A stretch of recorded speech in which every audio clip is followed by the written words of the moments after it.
ဒီကနေ့မှာတော့မီတာစုဆိုတော့ဘာကိုပြောချင်တာလဲပေါ့နော်အဲ့တော့မီတာစုဆိုတာ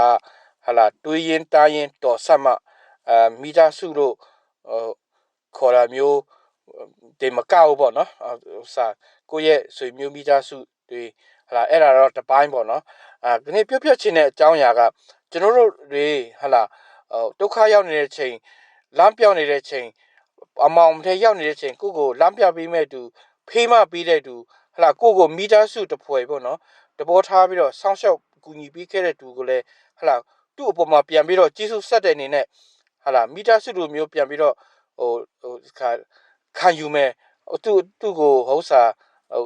ဖက်တွေ့ထားမယ်ဟလာသူ့ကိုပြန်ပြီးတော့ဂယုစိုက်မယ်ဆိုလို့ရှိရင်ဒါဟာလဲကိုယ့်ရဲ့မီတာစု